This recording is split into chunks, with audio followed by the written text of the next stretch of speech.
모독하지 말라, 회방하지 말라, 이런 가르침을 주셨던 장면을 봤습니다.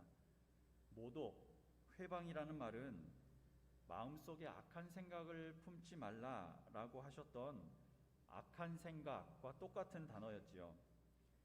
주된 논쟁의 배경이었던 안식일과 회당도 특별한 의미가 있었습니다.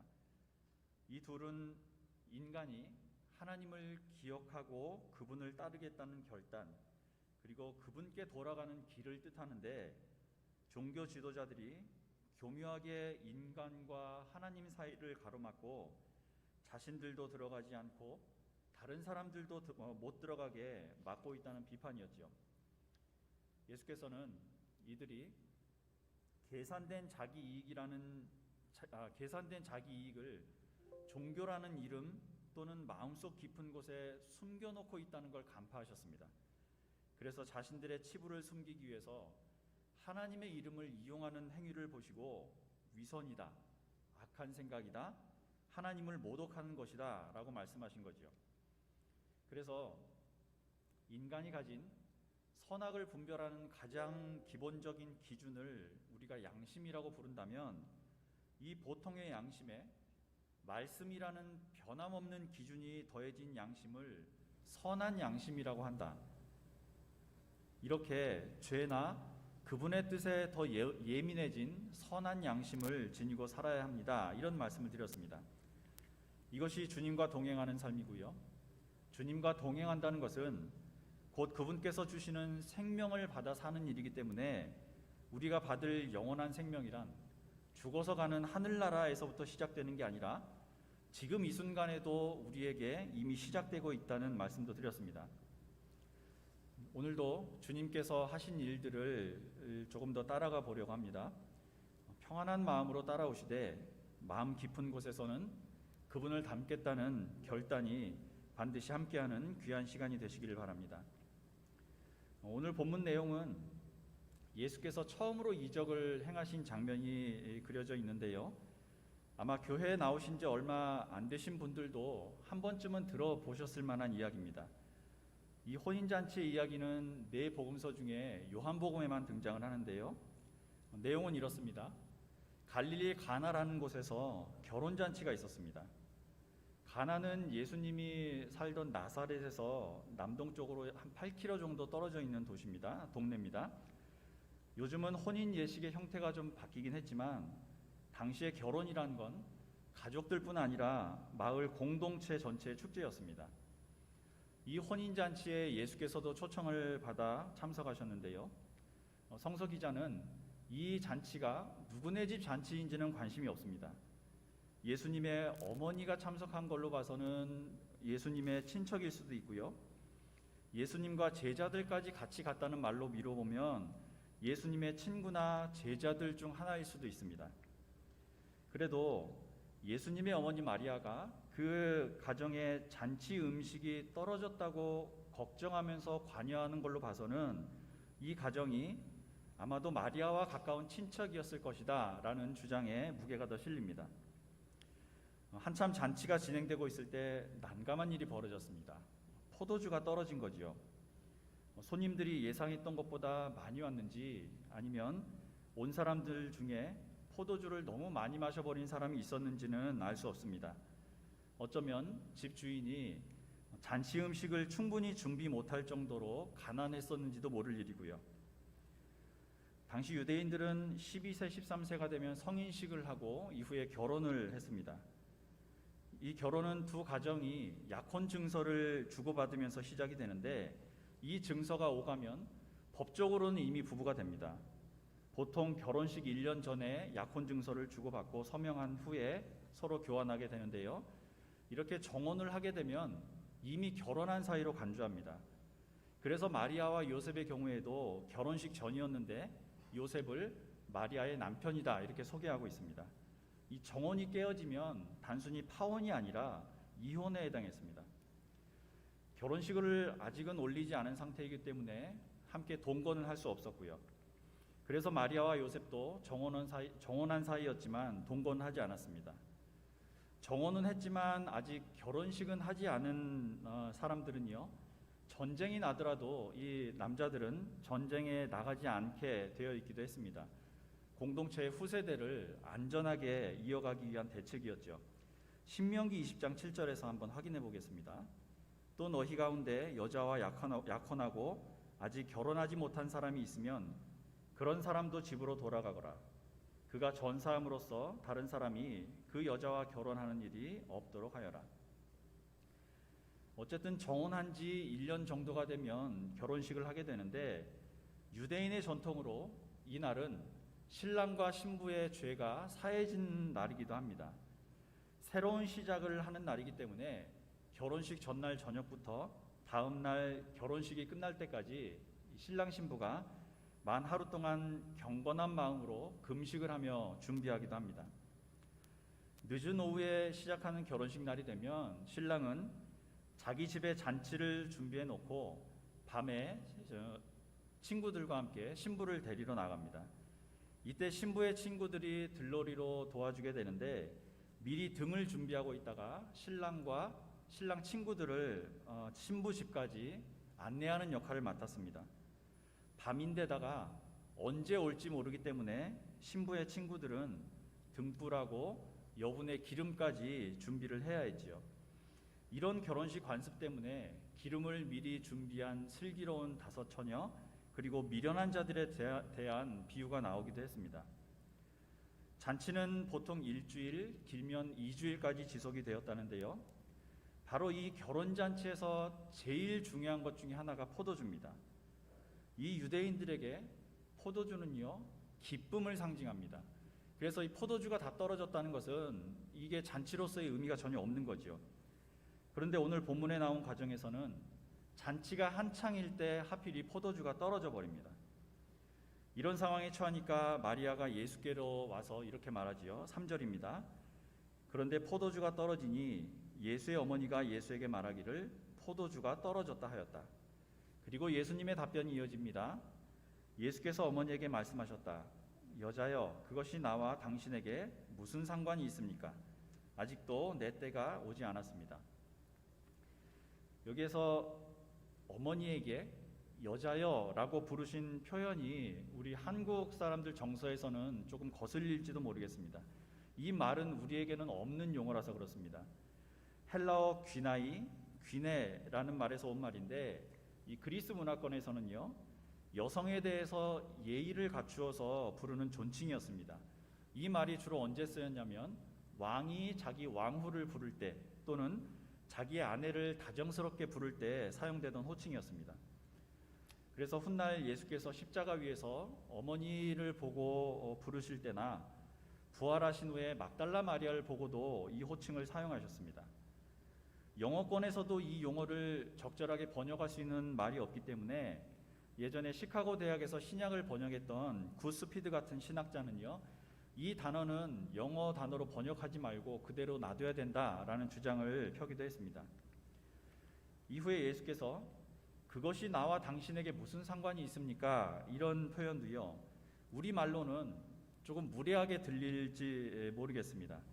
이 말의 원문은요, 나와 당신에게 무엇, 이렇게만 직역이 되는 표현입니다. 명확한 동사가 없기 때문에 그만큼 해석하기가 어려운 말이기도 합니다. 그래서 영어 성경에서는 그것이 우리와 무슨 관련이 있습니까? 어머니의 관심사가 저와 무슨 상관이 있습니까? 왜 저를 여기에 관여하게 하십니까? 이렇게 여러 어감으로 번역이 되기도 했습니다. 그래도 당시 이들의 문화권에서는 이 표현이 두 당사자들 간의 거리를 나타내는 말이기 때문에 지금 벌어진 이 상황에 대해서 예수께서 자신과는 아무런 관련이 없는 일이다 라고 부정적인 대답을 하신 건 맞습니다. 특히 그 뒤에는 아직도 내 때가 오지 않았습니다, 이런 대답이 나오지요. 그래서 이 상황을 조금 더 잘 이해하기 위해서, 또는 예수께서 이렇게 대답하신 게 왜 그러셨을까라는 걸 잘 이해하기 위해서는 다른 곳에서 이런 비슷한 말씀하신 곳을 찾아볼 필요가 있습니다. 이것과 비슷한 상황이나 표현이 7장에도 나오는데요, 한번 확인해 보겠습니다. 요한복음 7장 3절에서 6절입니다. 예수의 형제들이 예수께 말하였다. 형님은 여기에서 떠나 유대로 가셔서 거기에 있는 형님의 제자들도 형님이 하는 일을 보게 하십시오. 알려지기를 바라면서 숨어서 일하는 사람은 없습니다. 형님이 이런 일을 하는 바에는 자기를 세상에 드러내십시오. 예수의 형제들까지도 예수를 믿지 않았기 때문이다. 예수께서 그들에게 말씀하셨다. 내 때는 아직 오지 않았다. 그러나 너희의 때는 언제나 마련되어 있다. 질문이나 요청하신 부분이나 질문이 비슷한 구조로 되어 있습니다. 이 말씀을 하신 배경은 이렇습니다. 어느 날 예수님의 동생들이 형님인 예수께 이렇게 시골에만 있을 게 아니라 더 많은 사람들이 메시아라는 걸 알아볼 수 있게 차라리 더 큰 곳으로 가서 활동하라고 말하는 거죠. 여기서 숨어서 이러지 말고 예루살렘 같이 큰 데로 가서 형님이 메시아라고 드러내 보이십시오 라고 하는 겁니다. 그러자 예수께서 동생들에게 아직 내 때가 되지 않았다 이 말씀으로 거절을 하시죠.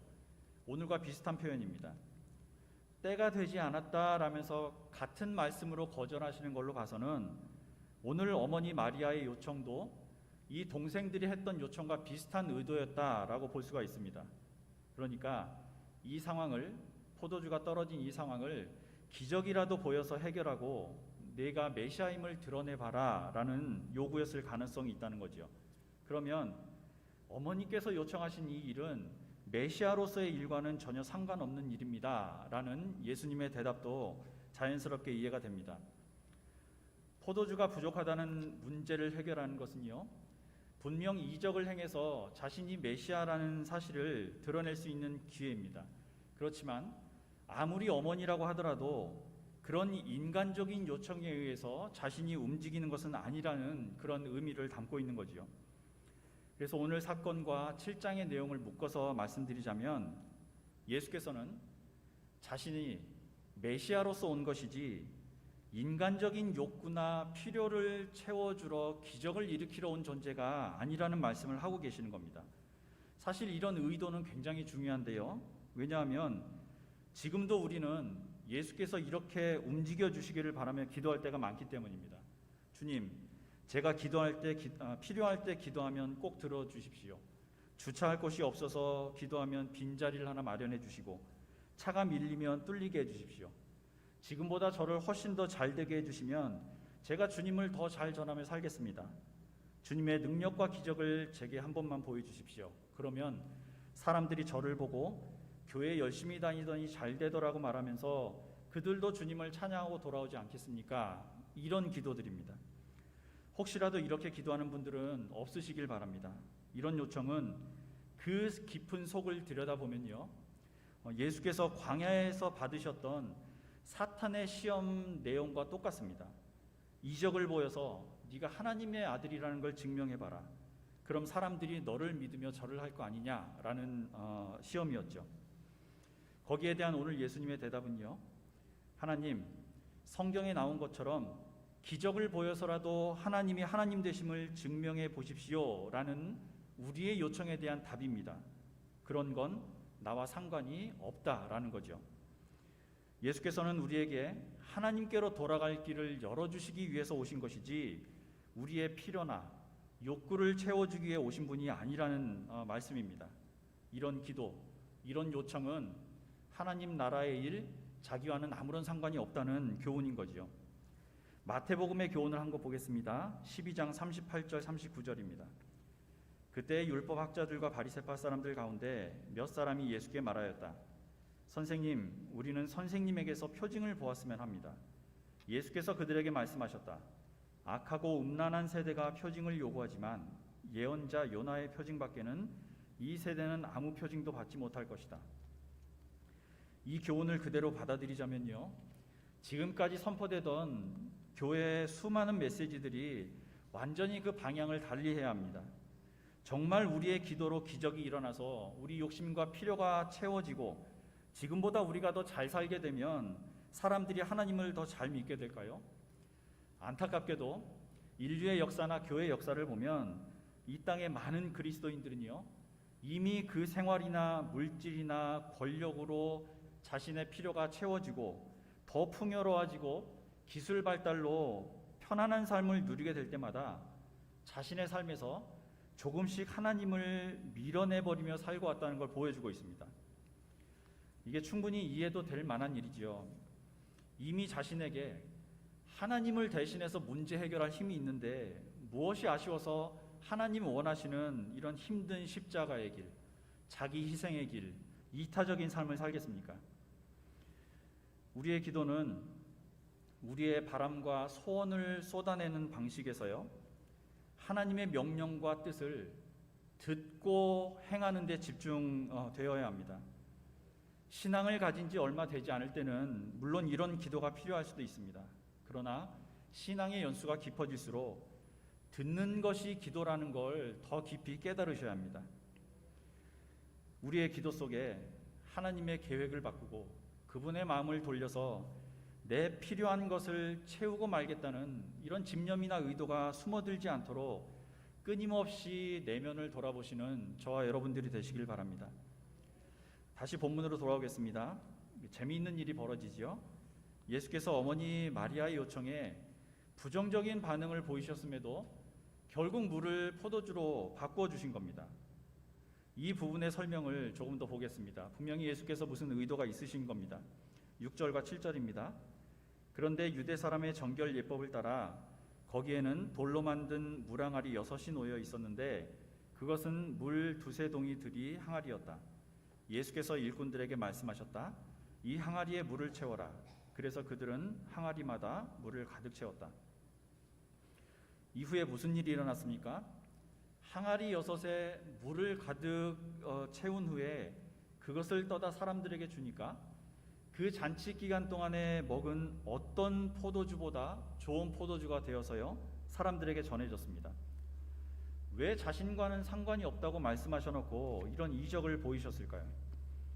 자, 그 이유를 파악하기 위해서는요, 6절에 비교적 자세하게 기록된 돌 항아리에 대한 의미에 조금 더 집중해 보셔야 됩니다.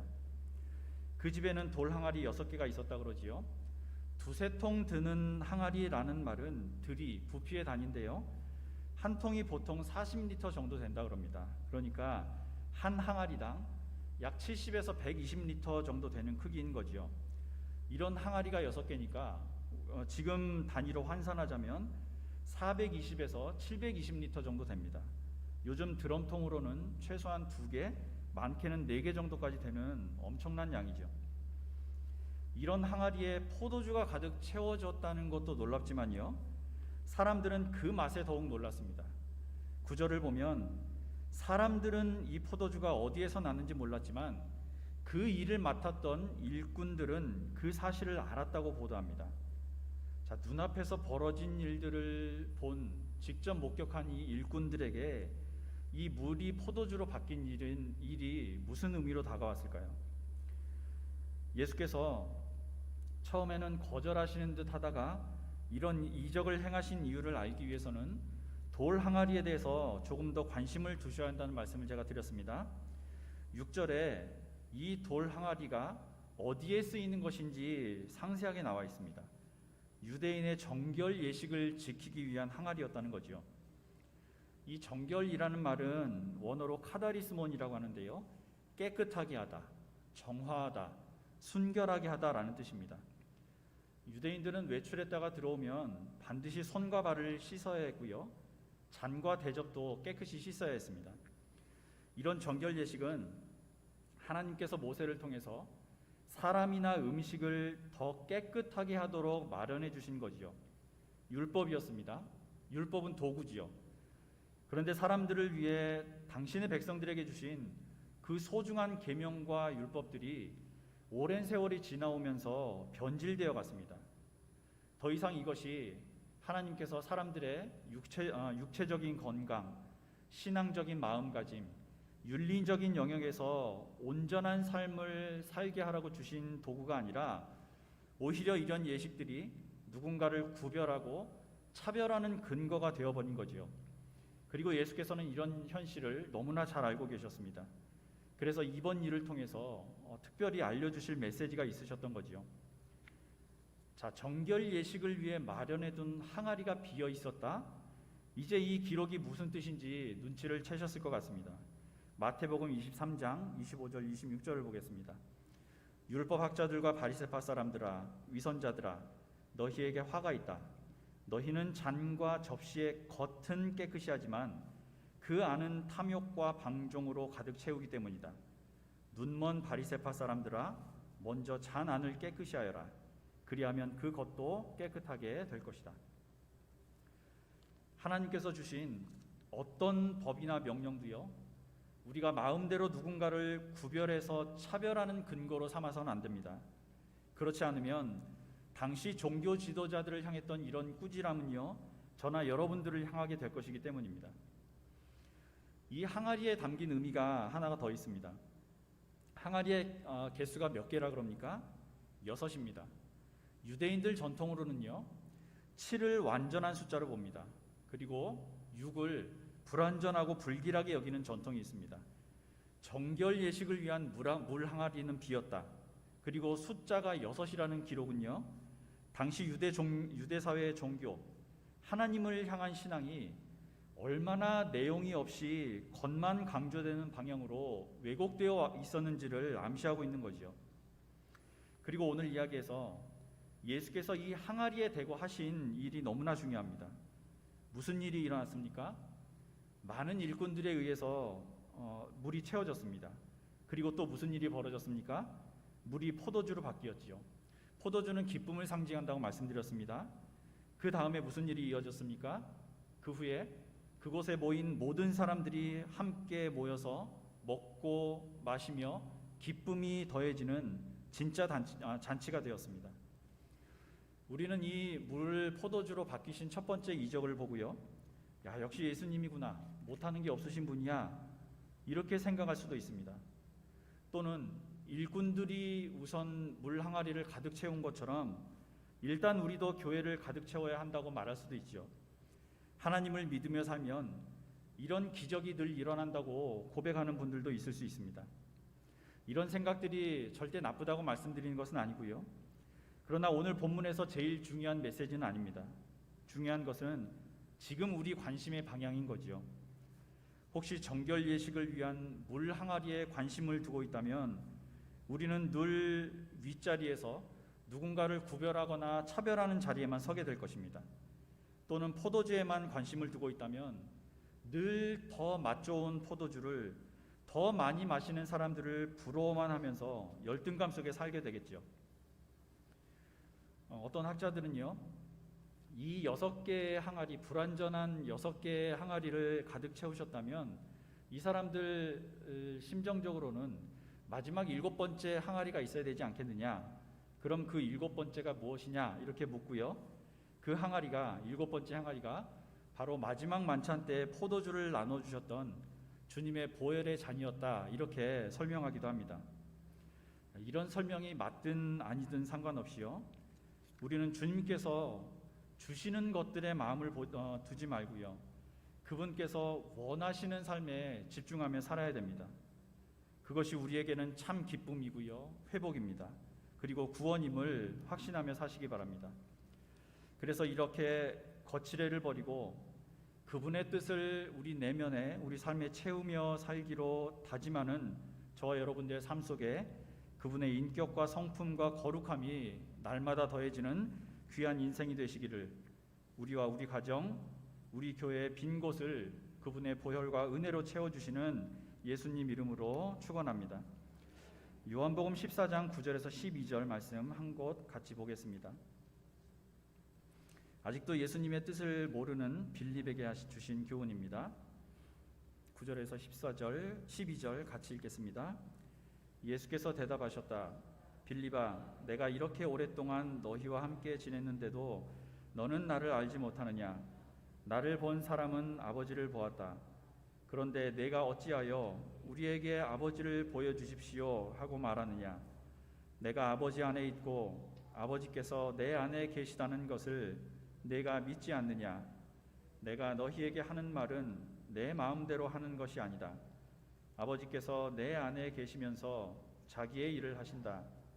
내가 아버지 안에 있고 아버지께서 내 안에 계시다는 것을 믿어라.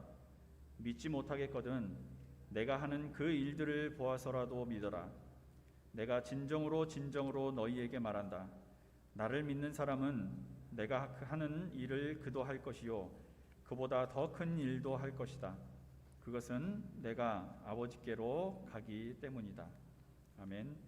주님보다 많은 일을 감당하시는 우리 교회가 되기를 주님 이름으로 축복합니다. 우리 공동 기도 함께 드리겠습니다.